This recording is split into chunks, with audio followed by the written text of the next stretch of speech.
first thing that I would like to say is not everybody's resume is going to look the same, and I personally think like looking at examples is good for initial thought process, right? Like, what type of job am I looking for?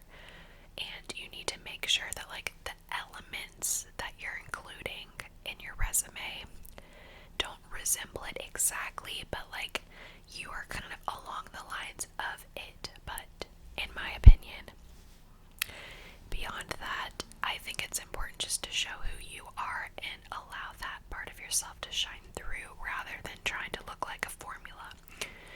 Because I've seen resumes before and I'm like,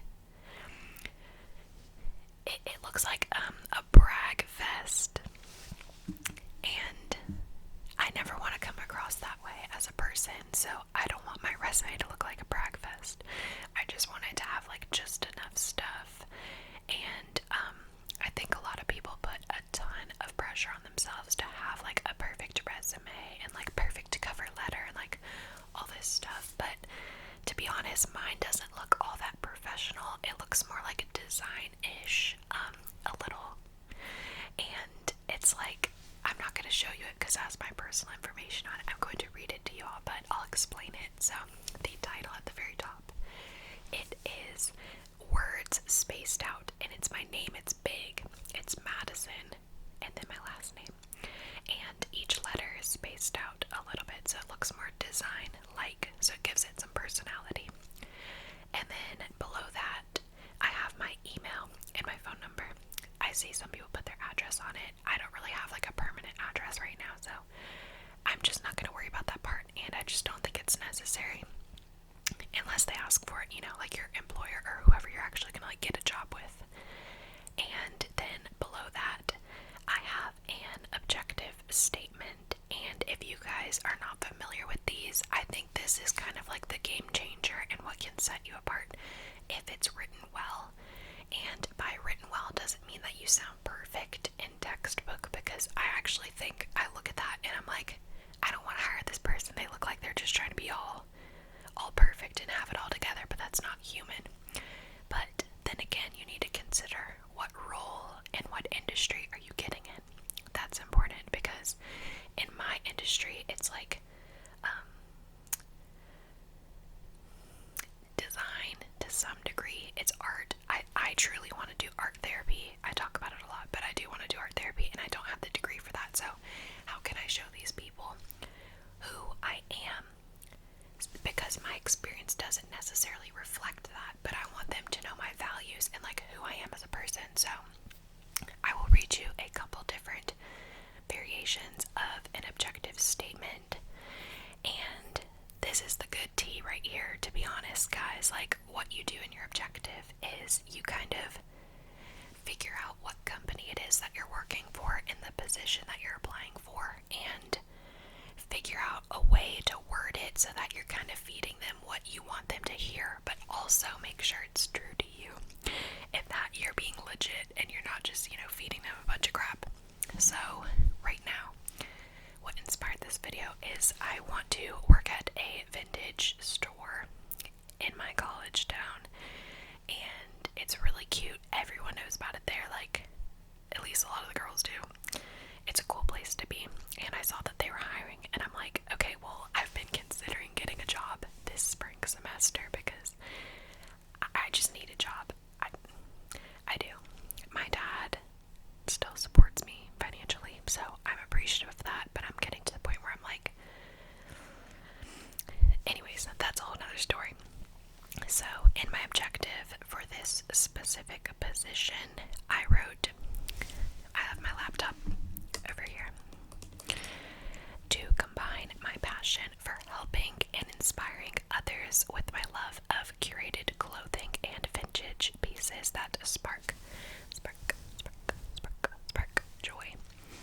I believe in the power of guiding and encouraging others to find true fulfillment through uplifting, enriching experiences, and I hope to bring exactly this to customers during their time inside and outside the store. I'll keep reading and then I'll analyze it. Maintaining a positive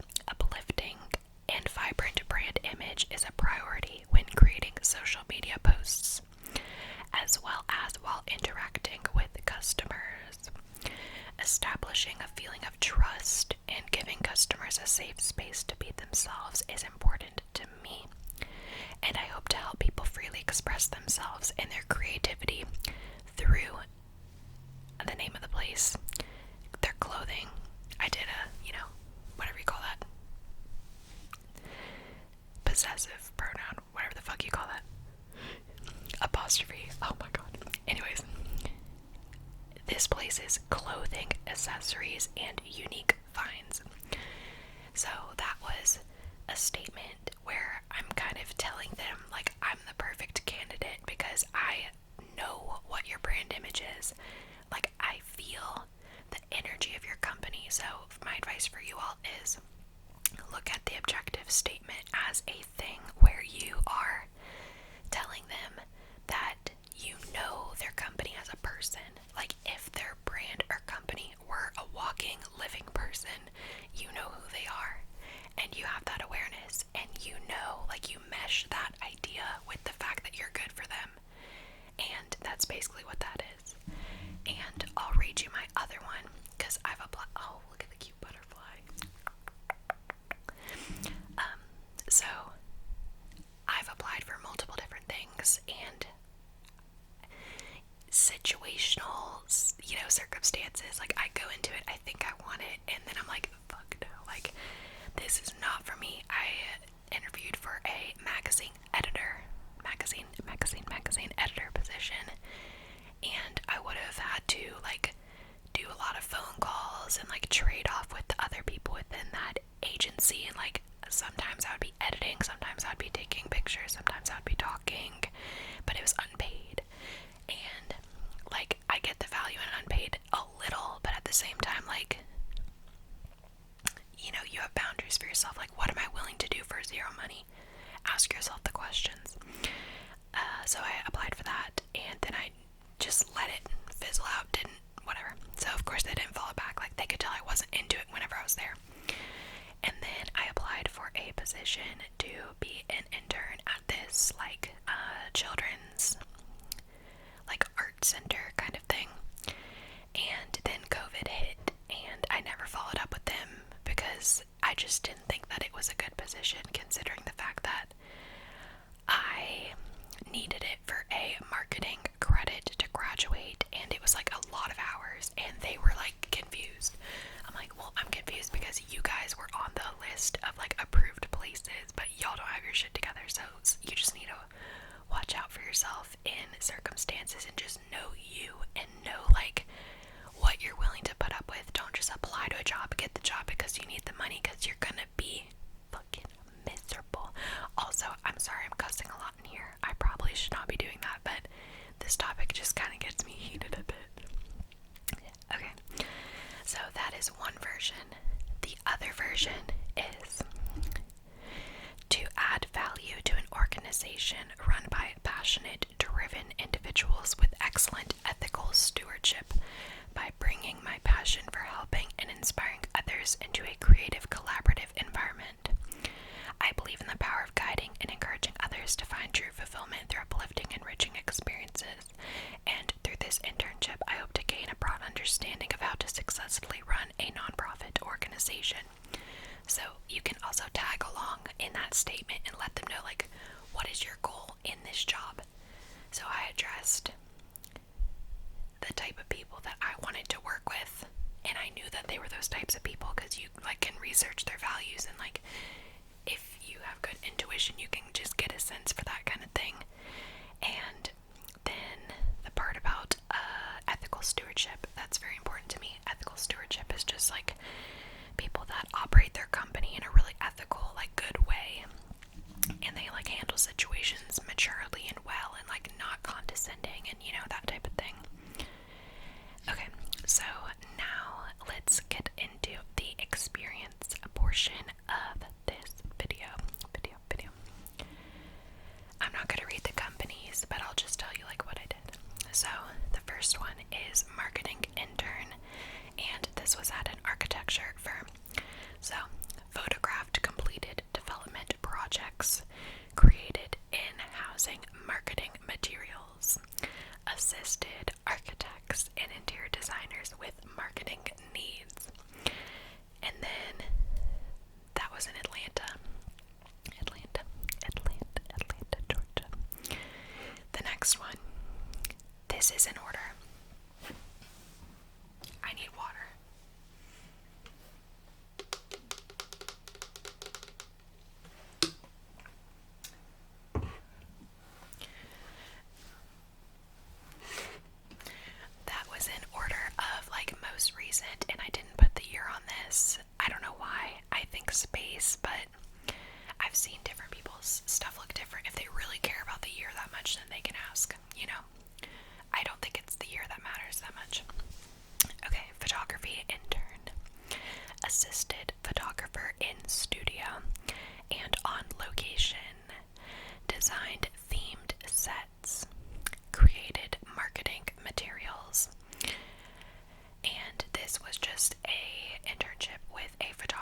actually enjoyed it.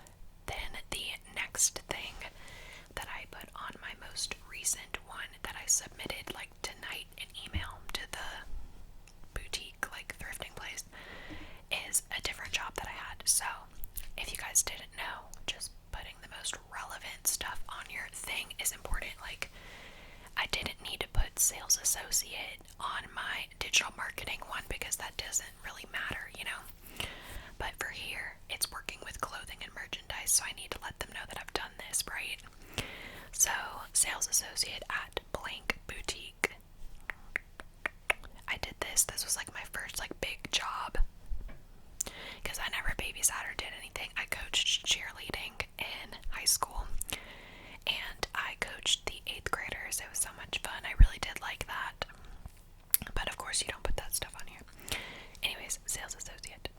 Styled looks for mannequins, helped customers on floor, produced content for social media, prepared merchandise for sale, and then in parentheses I put unboxing, shipment, steaming, tagging, etc. And I also put in parentheses the location of where I did each job just for context if they would like to look it up and know the area. And then the next thing under experience is my art account called Culture Evolution. And if you want to check out that YouTube channel, it's always in my description. But I also have an Instagram of that as well. I'm hesitant to share it because I've had some weird DMs and I just don't want to deal with that. But anyways, I do. Joking.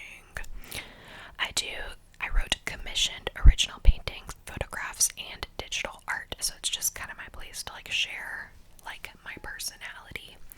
So as for advice for you all, if you have a hobby, like if you like to cook and like post pictures of it, or like whatever you do that makes you more human and like personable, put that down. Like, don't just do like straight up jobs. Like, if you have anything special about you that you are confident in and you're willing to share, and like if they're gonna ask you about it in an interview and you don't want to talk about it, then don't put it. But if you're not afraid to talk about your hobbies and your passions and things like outside of the workplace, then I would suggest putting it. And then I wrote content creator, Odyssey Online, and I wrote and published articles weekly. So this is something I did sophomore year of college. And each university has an Odyssey Online community, and you get put in like this group text, and you have like a set of editors, and they edit your article. You can write it on whatever you want, but it's just like a requirement to write once a week. So just showing the employer that I am accountable and like I can do a task, like, you know what I'm saying? So it's good to put things like that that share a little bit more of an insight as to like your work ethic and things like that that you're willing to do outside of like a job. And then I was a member of my sorority, so Chi Omega fraternity, and then I just had participated in service activities for Make-A-Wish. And then on the education side, University of Kentucky, Bachelor of Arts in Digital Media Design, and then in parentheses I did expected spring 2021. And it's a double major, so to make it look fancier, I did one, and I did like a little space in between, like a, you know, space, not space, inter. And then I did my other degree, Bachelor of Arts in Integrated Strategic Communication, with like one of these guys. Creative advertising, because that's like my pathway. So, also, by the way, I hope those letter P's and B's are not messing with the mic. I feel like I'm a little close, but I'm not sure. We'll have to see in the playback. Run it back. And then I just wrote like Dean's List, like 3.75 GPA, just for if that matters to anybody. I can't breathe. Okay, next is skills.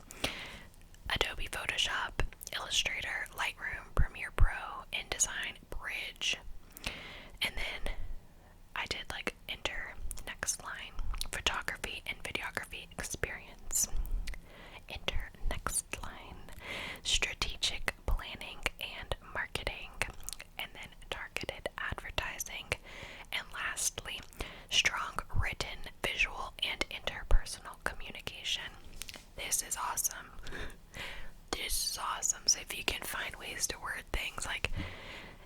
strong team player, like, the typical shit, but like strong written, visual, and interpersonal communication. Like, look these things up and make sure that you like know what it is. Like, but interpersonal communication is a part of one of my majors. So it's just showing that like you really do know how to connect with the individual one-on-one and like establish that well, which is obviously an asset. And then the last section is just references, and I included 2 people from my most prestigious internship, which was the architecture firm one.